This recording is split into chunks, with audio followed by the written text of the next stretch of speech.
अस्सलामुअलैकुम वरहमतुल्लाहि वबरकातुहू। कैसे हम सब खैरियत से हैं? ठीक हैं। डॉक्टर शुजात अली आपकी खिदमत में हाज़िर है। Welcome in our open air studio. तो जी बहुत ही लवली वेदर है। हल्की हल्की सी ड्रिजलिंग हो रही है। हो सकता है बारिश भी शुरू हो जाए।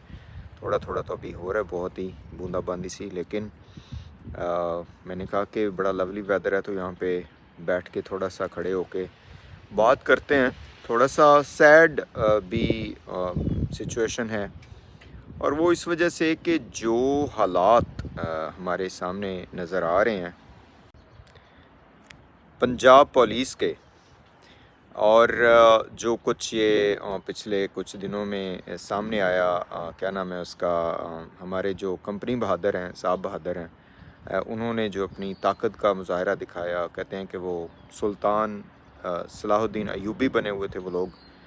बात तो ये बिल्कुल सच बैठती है कि उन लोगों ने जिस तरीके से ये सारा किया काम, पुलिस को ज़द-ओ-कोब किया, उनको मारा पीटा, तो उस पे ज़ाहिर है रद्द-ए-अमल आ रहा है। बहुत से लोग तो ये कह रहे हैं कि पुलिस के साथ बिल्कुल सही हुआ है। जो कुछ वो आवाम के साथ करते रहे हैं, वो मतलब उनके साथ यही होना चाहिए था। बहरहाल we do not agree with that.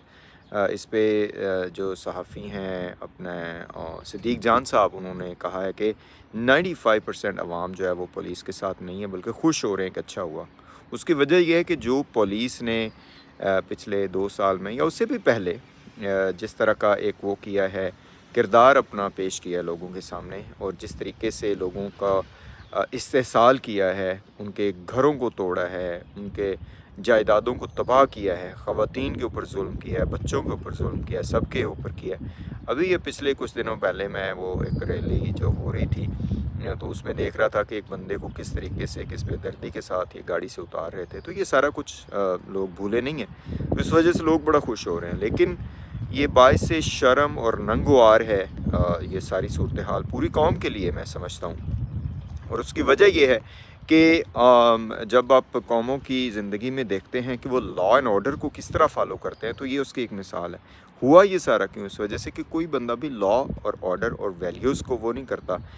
किसी दूसरे कंट्री में इस तरह के वाक़े का, वो कहते हैं कि सवाल ही पैदा नहीं होता कि कोई इस तरह कर जाए। कोई पुलिस वाला कानून तोड़े, कोई आर्मी वाला कानून तोड़े, सारे कानून की नज़र में बराबर होते हैं। लेकिन यहाँ पे जिसका हाथ में डंडा है उसी की भैंस है, जो बिल्कुल बात सही नज़र आती है। तो इस पे अब ज़ाहिर है वो आ रहा है, जिसे हम कहते हैं कि लोगों का पॉइंट ऑफ व्यू आ रहा है, लोगों का वो भी आ रहा है, जिसे हम कहते हैं कि रिएक्शन भी आ रहा है। कुछ पुलिस ऑफिसर्स की वीडियो आई कि जिन्होंने अपनी वर्दियों को जलाया। वो कहते हैं कि ये जो जुल्म हो रहा है उसके साथ हम नहीं खड़े होंगे। ये एक पुलिस ऑफिसर हैं कि जिन्होंने अपनी वर्दी जलाई। ये शायद इलियट फोर्स के हैं। आइए इनकी बात सुनते हैं, फिर आगे चलते हैं। अस्सलाम वालेकुम जी, मेरा नाम मोहम्मद फैसल ख़ान है। 6811 मेरा बेल्ट नंबर है और मैं ज़िला पुलिस में नौकरी करता हूँ, पंजाब पुलिस लाहौर में। उसके बाद मैं लीड फोर्स में चला गया, जो पंजाब पुलिस का ही एक विंग है जिसके अंदर ऑपरेशनल और स्क्वाड की नौकरी की जाती है। आज 11 अप्रैल है। कल जैसे कि आप तमाम को पता है, सानहा 10 अप्रैल हुआ है, जो कि बहावल नगर में पाकिस्तान आर्मी के गुंडों ने वहाँ पे थाना के ऊपर जाकर अटैक किया। नौजवानों को, SHO साहब को और सब इंस्पेक्टर को, ASI को और बाकी जवानों को रौंदा, बुरे तरीके से मारा, उनके ऊपर तशद्दुद किया, वट जो भी उनका मामला था। लेकिन एक रियासती इदारा क्या दूसरे रियासती इदारे के ऊपर इस तरह से लीगली किसी भी तरह से अटैक करने का मुतहम्मिल हो सकता? क्या उसके पास कोई जवाज़ है? बिल्कुल भी नहीं है। आइन इसका जवाज़ नहीं देता। दूसरी बात, आज ये वीडियो इसलिए मैं यहाँ पे रिकॉर्ड कर रहा हूँ क्योंकि मैं अपने उन भाइयों के साथ जो वहाँ पे थाना बहावल नगर में पिटे हैं उन गुंडों के हाथों से और यरगमाल बने हैं, मैं उनके साथ इजहार यकजहती के तौर पर अपनी नौकरी छोड़ने का ऐलान करूँगा। और ये जो कपड़े मेरे नीचे पड़े हैं, जिसे वर्दी कहा जाता है, ये देखिए नीचे, कैमरा मैन प्लीज़ ही कीजिएगा यहाँ पे, भाई आपका शुक्रिया। एलीट फोर्स का मैं जवान हूँ। ये देखें, ये इसके ऊपर टैग है और ये शूज़ है और ये बेल्ट है। आपको पता है ये शूज़, बेल्ट और ये टोपी मैं क्यों जला रहा हूँ? ये गुलामी की इलामतें हैं। अब गुलामी की इलामतें, हम बड़ी इज्जत के साथ नौकरी कर रहे थे, लेकिन जो आज हमारे मुल्क में हो चुका है ईद के दिन, मेरे लिए ये बात नाकाबिले बर्दाश्त है। मेरा ज़मीर ये गवारा नहीं करता कि एक 60,000 रुपये की नौकरी के लिए मैं अपना ज़मीर बेच दूँ। इसलिए आज ये मैं अमल कर रहा हूँ अपने उन भाइयों के साथ जिनके साथ वहाँ पे जुल्म और ज़्यादती हुई है। रियासती इदारे, हमारा सोशल मीडिया, नाम नहाद सोशल मीडिया, जो हर वक्त इसराइल में बच्चों के मरने की, फ़लस्तीन, गज़ा, शाम, इराक, लेबनान, कहाँ पे लोगों के मरने की बातें करते हैं और जुल्म और ज़्यादती की बातें करते हैं। क्या उन्हें वो जुल्म और ज़्यादती नज़र नहीं आ रहा? आज वो लोग कहाँ पर हैं? आईजी साहब शर्म करें, आप शर्म आनी चाहिए आईजी साहब आपको, सीएम साहबा आपको भी शर्म आनी चाहिए। ये कैसा इंसाफ है आपका, मुझे बताइए। वैसे आप जाके लोग, आईजी साहब आपने तो रिसेंटली अभी अवार्ड भी लिया सदर साहब से, तो मुझे बताइए अब आप कहाँ पर हैं? ये कौन सी सुलह आप लोगों के साथ करते फिरते हैं? आखिरी एक बात कहना चाहूँगा, CCPO जनाब परवेज़ राठौर साहब, सर मेरा आपको सैल्यूट है। 2009 में लिबर्टी में एक वाक़या हुआ था, DG रेंजर साहब की वहाँ पे गाड़ी गई, उनका बेटा था शायद, तो DG रेंजर साहब के बेटे को मना किया, कांस्टेबल मोहम्मद खलील ने मना किया कि आप गाड़ी यहाँ पर मत खड़ी करें, तो प्लीज़ आप पार्किंग में गाड़ी ले जाएं। DG रेंजर की स्क्वाड ने उस कांस्टेबल मोहम्मद खलील को वहाँ से उठाया, मारा और अपने हेडक्वार्टर में ले गए। यार ये गुंडागर्दी है, ये मुल्क है? मुझे बताएं ये क्या है? आप इसको स्टेट समझते हैं? वो कौन से बेवकूफ़ लोग हैं ये कहते हैं इस्लाम के नाम पर, खुदा, रसूल और कुरान के नाम पर मुल्क बना है? ये गुंडागर्दी है, मुझे बताएं। ये तो साम्राज्य है, ये तो साम्राज्य चल रहा है यहाँ पे। मुझे बताएं ये कौन सी कौम है, ये कौन सा मुल्क है? कोई लॉ एंड ऑर्डर नहीं है, लोगों की माओ बहनों के ऊपर उनके कमरों में से कैमरे निकल रहे हैं, पॉलिटिशियंस की नंगी और गंदी वीडियोस रिलीज हो रही हैं। क्या कर रहे हैं? ये वो मुल्क है जहाँ पे जजों को भी इंसाफ के लिए दुआइयाँ देनी पड़ रही हैं।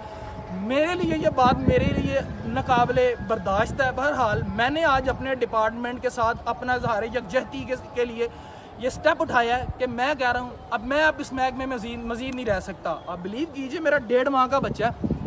आज मैंने उसको जाके देखा, जब मैंने ये कदम उठाने का किसी 1-2 अफराद से पूछा तो उन्होंने मुझे कहा ये मत करो, तुम्हारे बच्चे रुल जाएंगे। मुझे हंसी आई उन लोगों पे कि यार ये कैसी बात है, ये कैसा हो सकता है? मुझे खुशी है इस बात की कि मैं ये काम करूँगा, क्योंकि मेरे 1.5 माह के बच्चे को कोई ये नहीं कहेगा तेरा अब्बा बेज़मीर था। मुझे पता कोई भी नहीं कहेगा, अभी भी नहीं कहेगा, लेकिन मेरा ये कदम उठाने के बाद लोगों को ये पता चल जाएगा कि अभी भी मुल्क और कौम है, मुल्क और कौम के साथ होने वाली बुराइयों के खिलाफ रेजिस्टेंस का भी नाम मौजूद है। और मैं कांस्टेबल मोहम्मद फैसल खान अपने उन भाइयों के साथ जिनके साथ जुल्म और ज़्यादती हुई है, और उन बाकी तमाम अफराद के साथ जिनके साथ ये हमारे इदारे जो हैं उनके साथ जुल्म और ज़्यादती करते रहे हैं, उनके साथ इज़हार यकजहती के लिए पंजाब पुलिस से अपनी नौकरी को ख़त्म समझता हूँ और मैं अपनी वर्दी जला रहा हूँ आज।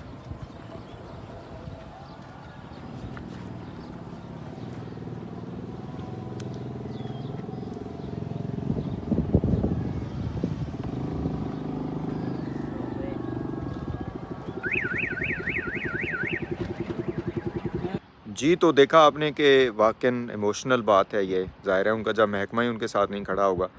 DIG साहब जो हैं, सॉरी IG साहब उस्मान अनवर साहब जिनका नाम है, वो बेशर्मी के साथ ये कहते फिरेंगे कि ये तो कोई मामूली सा मसला था, महकमाना मसला था, ये था वो था, तो कोई इशू नहीं है, गलत फहमी हो गई थी। गलत फहमी नहीं हुई, इधर अगलों ने सही ठुकाई की है। लेकिन यहाँ पे पुलिस का भी एहतसाब होना चाहिए कि वो लोग जिस घर में गए थे, क्या वो इनके पास वारंट थे या कुछ ऐसे ही चले गए थे, क्योंकि आदी बने हुए हैं ये तबाही करने के, बर्बादी करने के। लेकिन बहरहाल ये बाइस शर्म है, बाइस नंगो आ रहा है, मैं समझता हूँ ये सारा पुलिस के लिए भी और आर्मी के लिए भी। आर्मी वाले ये ना कहें कि उनके लिए कुछ नहीं है। वो इस तरह की स्टेटमेंट जारी करके जी सोशल मीडिया पे लोग इसको हवा दे रहे हैं, वो अपने आप को बचा नहीं सकते। होना ये चाहिए था कि इसके ऊपर महकमाना जो है ना, वो कहते हैं कार्रवाई होनी चाहिए थी, तहकीकात होनी चाहिए थी, और जो लोग इसमें रिस्पॉन्सिबल हैं, जिन्होंने ये सारा कुछ किया, उनको करार वाक़ई सज़ा मिलनी चाहिए थी। ये हमारा जो है ना, वो ज़ाहिर है लॉ के हवाले से तो यही कुछ कह सकते हैं कि लॉ को प्रिवेल होना चाहिए। लेकिन जब हो ही, जिसे हम कहते हैं कि जिसकी लाठी उसकी भैंस वाले बात हो, और वो के लातों के भूत बातों से नहीं मानते वाली बात हो, तो फिर यही कुछ होता है। सॉरी, थोड़ा सा बारिश ज़्यादा तेज़ हो गई, तो अभी फिर एंड करते हैं। इंशाल्लाह फिर आपसे मुलाकात होती है। अस्सलाम वालेकुम।